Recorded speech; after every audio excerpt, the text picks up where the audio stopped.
পৃথিবীর সবচেয়ে বড় মিথ্যাচার কোনটি ছিল জানেন? 9/11 হামলা, অর্থাৎ আমেরিকার টুইন টাওয়ারে হামলাকে কেন্দ্র করে যে ঘটনা ঘটে, এটি হচ্ছে পৃথিবীর চরমতম মিথ্যাচার।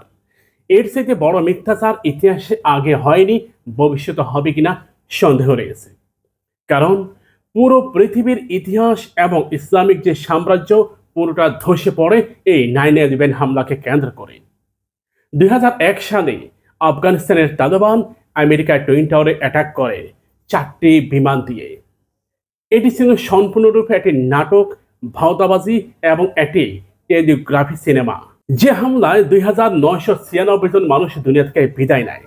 কিন্তু সবচেয়ে অবাক করা বিষয় হচ্ছে এই টুইন টাওয়ারে প্রায় 3 থেকে 400-র মতো ইহুদি কর্মরত ছিল। তাদের কেউই আহত হয়নি, কেউই নিহত হয়নি।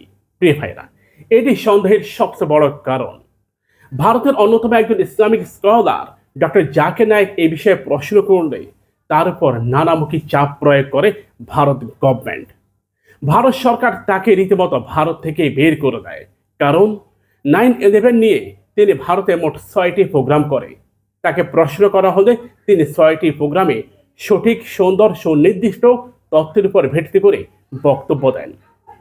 আমেরিকা সেই ঘটনাকে কেন্দ্র করে 2001 সালে তখনকার পাকিস্তানের সাবেক প্রেসিডেন্ট পারভেজ মোশাররফের ঘাড়ে পা দিয়ে আফগানে আক্রমণ করে। এই ঘটনার পরপরই আল কায়েদা দায় স্বীকার করেছে। ছিল সেই সময় প্রচারকৃত আরও একটি মিথ্যাচার। সেই মিথ্যাচারে উল্লেখ করা হয় আমেরিকা মধ্যপ্রাচ্যে আধিপত্য বিস্তার, একই সাথে সৌদি আরবের সাথে সামরিক চুক্তি এবং মধ্যপ্রাচ্যে সামরিক ঘাঁটি যে নির্মাণের চিন্তাভাবনা আমেরিকার, সবকিছু ছিল এর অন্যতম কারণ। সমস্ত কারণেই 9/11 হামলা করে এই আল কায়েদা, তথাপি তালেবান গভর্নমেন্ট, তথাপি ওসামা বিন লাদেন। বিন লাদেনকে কেন্দ্র করে নানামুখী বিতর্কিত প্রশ্ন ছুড়ে দেওয়া হয়। কিন্তু প্রশ্নের জবাব দিবে কে? যারা সে সমস্ত জবাব দিবে, ওই সময়ে শত শত ইসলামিক স্কলারকে গ্রেপ্তার করে সৌদি আরব, গ্রেপ্তার করে ওমান থেকে শুরু করে গ্রেপ্তার করে পুরো আরব অঞ্চলের বড় বড় ইসলামিক স্কলাররা তাৎক্ষণিক গ্রেপ্তার হয়ে যান। কারণ মেম্বারে দাঁড়িয়ে তাদের কোনো বক্তব্যই সে সময় প্রচার করতে দেয়নি। ওই ঘটনার সবচেয়ে অবাক করা বিষয় হচ্ছে, যখন প্রথম বিমান আঘাত হানে টুইন টাওয়ারে, তখন আমেরিকার তৎকালীন প্রেসিডেন্ট জর্জ বুশকে এই বিষয়ে অবগত করলে তিনি তেমন কোনো প্রতিক্রিয়া দেখাননি। তিনি এটাকে দুর্ঘটনা বলে চালিয়ে দেন। তিনি একটি স্কুল পরিদর্শনে যাচ্ছিলেন। স্কুল পরিদর্শনের শেষ মুহূর্তে আরও একটি বিমান হামলা আসে। তাকে সে খবর জানানো হলেও তিনি এই বিষয়ে কোনো প্রতিক্রিয়া দেখাননি। প্রিয় ভাইয়েরা, বুশের সেই প্রতিক্রিয়াহীন কথাগুলো, বুশের সে সময় নীরব থাকা, একই সাথে ইহুদিরা কর্ম থেকে বিরত থাকা, এমনকি সে সময় যত ঘটনা ঘটছে সমস্ত ঘটনার ইঙ্গিত কেবলমাত্র মুসলিম, একই সাথে ইসলামিক রাষ্ট্রগুলোর উপর চাপিয়ে দেওয়া হয়। আফগানে আক্রমণ করবে এমন ঘটনা যখন ব্যাপকভাবে আলোচিত হয়, তখন Saudi Arab, Kuwait, Qatar, Bahrain, Oman, Jordan থেকে শুরু করে ইরান পর্যন্ত প্রতিটা রাষ্ট্রই থরথর করে কাঁপতে থাকে। তাদের ভয়, তাদের একটাই চিন্তা, কেন্দ্র করে Saudi Arab, Kuwait, Qatar, Bahrain, Oman, Jordan, সংযুক্ত আরব আমিরাত, এই সমস্ত রাষ্ট্রগুলো আমেরিকাকে যত প্রকার সুযোগ সুবিধা আছে সবকিছু দিতে থাকে। ইতিহাসের নির্লজ্জতম অধ্যায় ছিল এটি, কিন্তু এগুলো প্রচার করতে দেওয়া হয়নি। একেবারে ধুয়ে মুছে সাফ করে দেওয়া হয়। সকল প্রকার ডকুমেন্ট কেটে দেওয়া হয়। এটি ছিল আমেরিকার গোয়েন্দা সংস্থা সিআইএ এর একটি গোপন মিশন ছিল। এই ঘটনা আঞ্জাম দেয় যারা, তাদের মধ্যে অন্যতম আমেরিকার সিআইএ, গোয়েন্দা সংস্থাগুলো, একই সাথে ইসরায়েলের মোসাদ।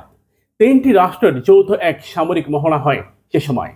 তারা খুব নিখুঁতভাবে মুসলিম রাষ্ট্রগুলোর উপর আগ্রাসন পরিচালনার জন্য এই টুইন টাওয়ারে অ্যাটাক করে। সে অ্যাটাকে যে ক্ষতিগ্রস্ত হয়, ক্ষতিপূরণ আদায়ের জন্য পুরো আরব অঞ্চল থেকে বিলিয়ন বিলিয়ন ডলার আমেরিকা আদায় করে নেয়। কত বিলিয়ন সেটা আপনি কল্পনাও করতে পারবেন না। প্রতিটা আরব রাষ্ট্র আমেরিকার আগ্রাসন থেকে বাঁচার জন্য টুইন টাওয়ারের যে ক্ষতি, টুইন টাওয়ারের যে দাম, তার প্রায় 10 গুণ দাম পরিশোধ করে। এটা নিয়ে বক্তব্য দেন ইরাকের প্রেসিডেন্ট সাদ্দাম হোসেন। তার এই বক্তব্যে ক্ষিপ্ত হয় আমেরিকার তখনকার প্রেসিডেন্ট। ইরাকে গণবিধ্বংসী অস্ত্র আছে এমন তথ্যের উপরে ভিত্তি করে ইরাকে আগ্রাসন পরিচালনা করে। বর্তমান যে নাইজারকে দেখতেছেন, সে নাইজার ইরাকের বিরুদ্ধে আমেরিকার ষড়যন্ত্রে গুরুতর অভিযোগ দায়ের করে। নাইজারের তথ্যের উপর ভিত্তি করে আমেরিকা ইরাকেও ব্যাপক হামলা পরিচালনা করে। নড়ে চড়ে বসে আরব রাষ্ট্রগুলো। আফগানের পর ইরাক, ইরাকের পর কে? $multi-billion দিয়ে বসে আমেরিকাকে। পুরো বিশ্বের জ্বালানি নিয়ন্ত্রণ চলে যায় আমেরিকার হাতে। ভাইরা, অবাক হচ্ছেন তাই না? মুসলিম বিশ্বকে বোকা বানানোর জন্য আমেরিকা সে সময় হাজার হাজার লক্ষ লক্ষ আলেমকে ভাড়া করে।